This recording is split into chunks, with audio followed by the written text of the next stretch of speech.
Olá, pessoal! Hoje nós vamos iniciar os nossos estudos sobre dislexia e eu vou começar com uma aula sobre algumas definições sobre esse distúrbio de aprendizagem. Sejam bem-vindos! Durante muito tempo, os problemas de aquisição da língua escrita eram relacionados ou aos métodos de ensino da escola, que eram considerados ultrapassados, falhos ou inadequados para poder ensinar os alunos, ou então ao próprio comportamento ou capacidade dos alunos, que eram considerados preguiçosos, não estavam se aplicando o suficiente, ou, na maioria das vezes, eram considerados incapazes, ou seja, sem inteligência suficiente para serem alfabetizados. Não havia estudos suficientes para fazer uma relação com o aspecto neurológico, então todo problema era considerado algo comportamental, algo externo, né, algo do ambiente ou então do comportamento. Assim, muitos alunos e professores foram responsabilizados pelo fracasso da alfabetização e, consequentemente, pelo analfabetismo que dominava o nosso país, pela evasão escolar, porque esses alunos acabavam desmotivados e deixavam a escola, lembrando que até 1996, com a nova LDB, né, Lei de Diretrizes e Bases da Educação, a frequência à escola não era obrigatória. E aí também a inabilidade em adquirir aspectos linguísticos também acabava sendo responsabilidade da escola e do aluno. A partir da década de 1970, porém, novos olhares de estudiosos do desenvolvimento humano e escolar começaram a tratar separadamente os problemas de aprendizagem. Quem que eram esses estudiosos? Eram pessoas ou da própria rotina da escola, né, professores, educadores teóricos da educação, ou biólogos, neurolinguistas, pessoas que estavam interessadas na aquisição da linguagem escrita, na aquisição da leitura, e estavam desenvolvendo estudos sobre esses problemas que permeavam o cotidiano escolar desde muito tempo, né? Então, havia os que tinham origem no ambiente, a gente sabe que alguns problemas de aprendizagem têm origem no ambiente, mas muitos tinham origem neurológica, ainda desconhecidas. Então, atualmente, com o esforço de educadores e de outros profissionais, né, que lidam com os aspectos linguísticos no cotidiano, como os fonoaudiólogos, os neurolinguistas, os pediatras, os neuropsicólogos, os psicólogos, psiquiatras, existem vários profissionais que estão interessados, né, nessa questão da aquisição da leitura e da escrita. Então, muitas pesquisas estão em desenvolvimento para se descobrir a causa e o tratamento dos sintomas dos distúrbios de aprendizagem. Então, a gente precisa começar os nossos estudos com algumas definições. Essas definições aqui, elas estão nesse link aí, do Centro de Atendimento Neurológico, Psicológico e Psiquiátrico de Florianópolis, Santa Catarina, e eu achei elas bastante esclarecedoras, e é importante a gente saber as diferenças, não só na hora de denominar alguns problemas de aprendizagem, mas também na hora de entender as características deles. Por exemplo, a síndrome. A síndrome é uma condição médica que resulta num conjunto de sinais e sintomas que caracterizam mais de uma doença que independem da causa e da origem que as diferenciem. O seu nome vem do grego síndrome e significa reunião. Geralmente, as síndromes são nomeadas com o nome da pessoa que a pesquisou ou a sua geografia. Então, nós temos na escola duas síndromes bem comuns, que são a síndrome de Asperger, que seria um autismo bem leve, e também a síndrome de Down. Elas não são doenças, gente. Elas podem estar relacionadas a doenças, tá? Vai depender da síndrome. Mas, na verdade, a gente chama de síndrome um conjunto de sintomas. Então, sempre que a gente pensar em síndrome, a gente vai ter que pensar que os sintomas são variados, eles são tanto biológicos como comportamentais, né? Por exemplo, A síndrome de Asperger, ela tem ali alguma característica neurobiológica que ainda está em estudo, mas ela também tem uma questão social, né? Que a criança não se comunica muito, a criança não entende ironia, sarcasmo, ou tem uma dificuldade para entender. A mesma coisa a síndrome de Down, que tem as suas características biológicas, mas tem também algumas características comportamentais. Então, síndrome é uma reunião de sintomas. Tá? Esses sintomas não necessariamente estão relacionados a uma doença. A doença é a doença, ela deixa você doente, ela deixa você debilitado em algum aspecto do seu organismo, tá? Segundo a Organização Mundial da Saúde, a doença é considerada ausência de saúde, com alteração do estado de equilíbrio do indivíduo com o meio ambiente, ou seja, é uma disfunção de um órgão, psique, ou organismo com sintomas específicos, vem do latim dolentia, com sentido de padecimento, tá? Então a doença ela vai te causar algum tipo de incômodo, ela pode ou não ter cura, ela pode ser ou não permanente, mas ela sempre vai causar algum tipo de incômodo e muitas vezes vai causar dor. O transtorno e o distúrbio, gente, existe aí na língua portuguesa alguns estudiosos que preferem chamar dislexia de transtorno, outros que pretendem chamar de distúrbio. Atualmente, os psicopedagogos chamam de distúrbio, tá? Mas vocês vão encontrar também definida como transtorno. E a gente vê aí que a definição dos dois é muito parecida. O transtorno é uma perturbação da ordem psicológica ou mental que causa incômodo na pessoa devido à falha de estimulação da região frontal do cérebro, tá? Então, está relacionado ali a essa região frontal do cérebro que causa algum incômodo, alguma perturbação, um desequilíbrio na pessoa. O distúrbio é uma disfunção do sistema nervoso central, que também é do cérebro, né? E que causa desequilíbrio patológico por alguma alteração violenta da ordem natural. Então, vocês veem que a definição é muito parecida, né? Ambos causam uma perturbação no nosso organismo e o que reflete no comportamento, na nossa rotina, no nosso aprendizado, né? Por exemplo, a dislexia. Qual que é a principal perturbação causada pela dislexia? O aluno, ele não lê a palavra, por exemplo, onde nós lemos ali transtorno, a visão dele embaralha e ele troca as letras de lugar. E não é um problema de visão, gente. É o cérebro que não está conseguindo interpretar o que os olhos estão enxergando de uma maneira coerente. O que causa isso, a gente ainda não sabe, mas a gente já consegue ver, como nós vamos ver no slide mais para frente, que algumas áreas do cérebro são responsáveis por isso, tá? Então, quando a criança vai ser alfabetizada, isso toma uma proporção gigante, porque ela simplesmente não consegue identificar as letras que o professor coloca na lousa, no caderno dela, de forma coerente, de forma a formar uma palavra, né? De forma a formar uma sílaba. E aí começam os problemas dessa criança de aprendizagem.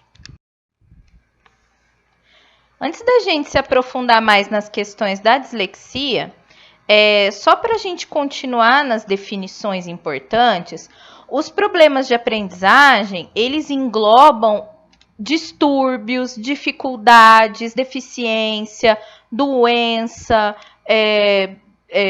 transtorno, enfim, tudo, porque qualquer coisa que cause uma dificuldade com o aluno na escola, uma dificuldade para o aluno aprender, é um problema de aprendizagem. Então, esse problema ele pode estar ligado a um distúrbio, como é o caso da dislexia, mas ele pode estar ligado a questões pessoais, pode ser um problema passageiro. Nesse caso, ele é chamado de dificuldade de aprendizagem, que é uma inadequação de rendimento, não tem déficit cognitivo, não tem prejuízo sensorial, ou seja, a criança enxerga muito bem, ela fala bem e tudo mais. Não tem prejuízo mental nem físico. Geralmente são problemas de atenção, baixa autoestima, dificuldades de memória, problemas linguísticos, na habilidade linguística mesmo, sabe? De ler e escrever, mas que não necessariamente são dislexia, né? Atrasos motores, tem criança que demora mais para aprender a falar, né? Tem criança que demora mais para ser alfabetizada. E nós não podemos achar que todos esses atrasos, todas essas inabilidades linguísticas são dislexia. As crianças têm ritmos diferentes no aprendizado, algumas vão ser alfabetizadas com muita facilidade, outras vão demorar um pouco mais, vão ter dificuldade, mas não necessariamente vão ter um distúrbio de aprendizagem, tá? E outra coisa, a deficiência mental. A deficiência mental, ela é uma incapacidade intelectual acentuada, geralmente com algum grau de retardo mental. Nós temos 3 graus de retardo mental: leve, moderado e severo, e tem um comprometimento cognitivo. Por exemplo, a criança com paralisia cerebral, geralmente ela tem um retardo mental e um atraso cognitivo, ela tem atraso motor, ela tem problema de socialização, justamente por questões de comunicação. Então, isso vai causar um atraso no aprendizado e no desenvolvimento do aluno, tá? Mas a pessoa com deficiência mental pode ter dislexia? Sim, qualquer pessoa pode ter dislexia, tá? Mas a dislexia ali não vai ser o único problema de aprendizagem que ela tem. Ela tem também, no caso, a deficiência mental, tá? Então, a gente tem uma série de fatores que podem causar problemas na aprendizagem e não necessariamente são um distúrbio. Um dos distúrbios mais comuns na escola é a dislexia, que é uma inabilidade na leitura e na escrita de origem neurobiológica. Entre as suas características mais comuns estão a dificuldade de identificar e escrever letras, sílabas e palavras. Então, como eu já disse, o aluno com dislexia, ele vai trocar isso na hora de ler, o cérebro dele não consegue interpretar direito o que está lendo, e também na hora de escrever, né? Então, o aluno troca as letras ao ler e escrever. Por esse motivo, a fase de alfabetização se torna uma das mais difíceis da vida escolar do disléxico. Então, a dificuldade dele em adquirir a habilidade de leitura e também de escrita é imensa. Um dos distúrbios que mais ocorrem na escola é esse, mas como eu já disse, gente, nem tudo é dislexia. Definida como um distúrbio ou um transtorno de aprendizagem na área de leitura, escrita e soletração, a dislexia é o distúrbio de maior incidência nas salas de aula. Pesquisas realizadas em vários países mostram que entre 5% e 17% da população mundial é disléxica. E esses dados são da Associação Brasileira de Dislexia, em 2020 já, são dados atuais. Ao contrário do senso comum, a dislexia não é causada por má vontade, preguiça ou desleixo do aluno, tampouco por alfabetização falha.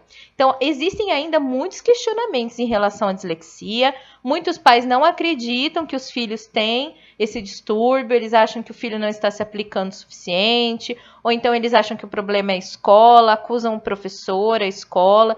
Isso só prejudica a criança porque retarda a alfabetização dela, porque ela não vai ter a ajuda necessária, o professor sozinho não vai conseguir ajudar essa criança, é preciso que ela tenha um atendimento multidisciplinar. E esse distúrbio, gente, é de origem genética e hereditária, afetando a parte neurológica. Então, assim, não é uma coisa que está no controle nem do professor, nem do aluno, tá? Por esses múltiplos fatores é que a dislexia deve ser diagnosticada por uma equipe multidisciplinar. Então, o diagnóstico, em primeiro lugar, ele nunca é fechado antes dos 6 anos.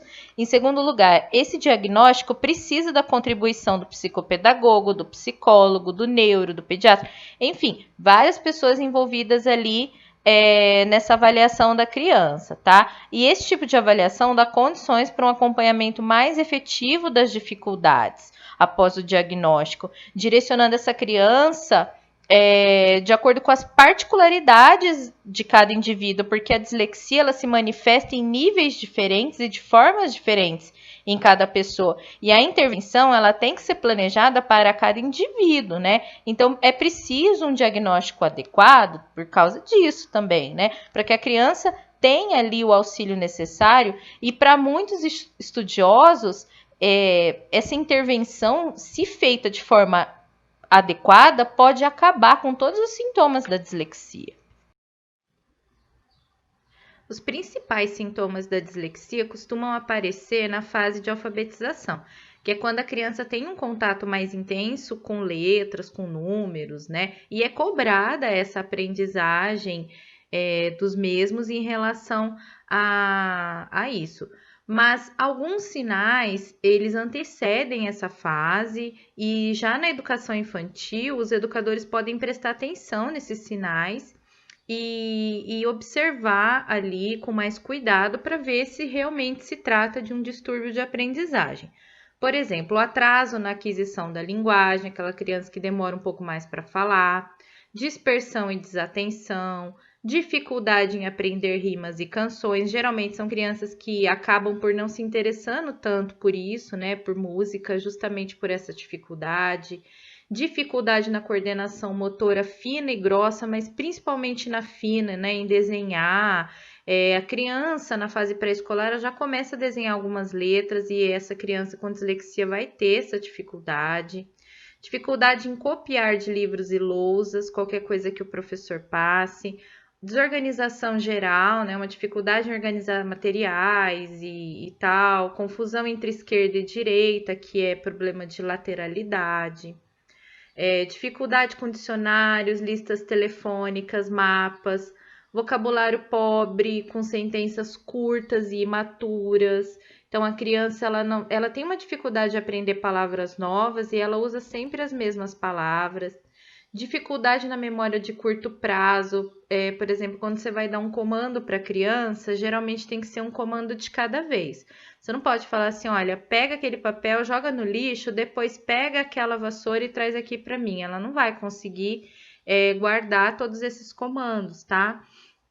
Dificuldade em saber sequências, como meses do ano, alfabeto, tabuada, até quando a gente trabalha com blocos lógicos, né, que é uma atividade comum na educação infantil, nessa fase de pré-alfabetização, a criança tem bastante dificuldade. Troca de letras na escrita, né, que é o principal sinal. Problemas comportamentais como timidez ou então o contrário, né, uma criança extremamente extrovertida, hiperativa, que tenta chamar atenção, justamente para desviar o foco da dificuldade de aprendizagem e geralmente um melhor desempenho em provas orais do que escrita. Uma criança que ela não vai conseguir, às vezes, fazer essa tarefa que envolva coordenação motora ou escrita, mas ela vai conseguir responder o que você pede oralmente, tá? Lembrando, gente, que essas dificuldades, de modo avulso, assim, separados, não significam dislexia, né? Necessariamente a dislexia. Elas podem ser simplesmente uma dificuldade passageira que a criança tem, por exemplo, o atraso na aquisição de linguagem não quer dizer exatamente a dislexia, pode ter outros fatores envolvidos, a dispersão e a desatenção também. Então, assim, são apenas sinais que a gente nota e fica mais atento para ver se eles perseveram ali no progresso escolar da criança, tá? Porque eles podem ser sinais que vêm e vão, ou seja, momentâneos, né? Ou sazonais. Tem crianças que, época do ano, elas ficam um pouco mais desatentas, mais desorganizadas, às vezes é da idade também. Então, assim, são apenas sinais de alerta, não significa já um diagnóstico nem nada fechado, até porque nem os profissionais costumam fechar diagnóstico de distúrbio de aprendizagem antes dos 6 anos de idade. E embora os estudos sobre dislexia ainda estejam em andamento, existem muitas pesquisas, existem muitas discussões, e existe já alguns resultados que a gente pode trazer, principalmente em relação a exames de imagem, né, do cérebro do disléxico. E aí tem uma imagem, gente, sobre as regiões afetadas, né, no cérebro de quem tem dislexia. Por exemplo, a área de Broca, que é o processamento da linguagem, produção da fala e compreensão, que é essa parte em azul, né, é aquela região que vai prejudicar a criança, né, o aluno, para compreender as palavras, às vezes o som das palavras, para produzir a fala. Por isso que muitas crianças com dislexia acabam tendo gagueira também, né? Acabam tendo dificuldade na aquisição da fala. Não são todas, né? Mas até pode ser por um fator emocional, elas acabam tendo essas dificuldades. Aí, mais acima, a gente tem o giro supramarginal, né? Que é o centro de compreensão da palavra falada, ações e metáforas. A gente vai ver essa região em amarelo. Então, é uma criança que tem dificuldade para compreender a palavra fora do seu sentido original, ou seja, uma linguagem figurada. Isso prejudica muito ela compreender o humor, textos de humor, né? Poesia, poemas, a linguagem, a palavra e usada como ironia, como metáfora, como sarcasmo. Isso também é uma dificuldade de quem tem síndrome de Asperger e autismo, eles também têm essa dificuldade e talvez também por terem a mesma região do cérebro afetada, né? Também não se sabe, ainda está em desenvolvimento também a pesquisa sobre Asperger, que é um nível mais leve de autismo. Aí a gente tem o giro angular, que essa partezinha em laranja, que afeta a colinguagem, resgate de memórias, atenção, a cognição espacial. Por isso que acaba sendo afetada aquela questão da lateralidade que eu falei no slide anterior, a memória de curto prazo, a atenção, o foco, né, a concentração, a memória de curto prazo. Então, tudo isso tem relação com essa área aí afetada. A área de Wernicke, que é conhecimento, interpretação, associação das informações. Então, a interpretação de texto acaba bem prejudicada pela criança, né? Pela dislexia na criança, essa área em verde. Aí vocês podem ver que essas áreas relacionadas à linguagem estão todas muito próximas, né? Porque, na verdade, é isso. A interpretação, gente, de texto e da realidade, porque prejudica também a compreensão da realidade, né? Nossa realidade é formada por vários tipos de linguagem, não só a linguagem verbal, mas a linguagem não verbal, que se dá através de símbolos, de gestos, de entonação, uma série de coisas que acaba gerando dificuldade para o disléxico. E por fim aí o córtex auditivo primário, que é essa região aí rosa, né? Que é excitado por sons de alta e baixa frequência. Então, a criança que tem dislexia, ela acaba fazendo muita força para ouvir e também para ver as coisas. Para ver, porque ela acredita que o fato dela estar trocando as letras é um problema de visão ali, né, no olho, e não é, no cérebro.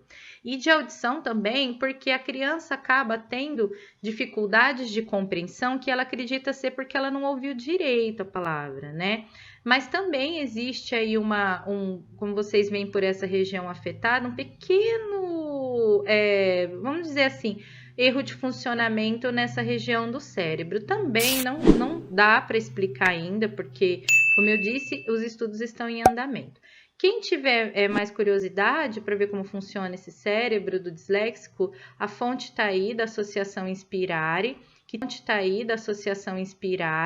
que tem muitas informações sobre dislexia e eu recomendo. Gostaria de assistir às outras aulas desse curso gratuito? Clique no link da descrição e faça a sua matrícula.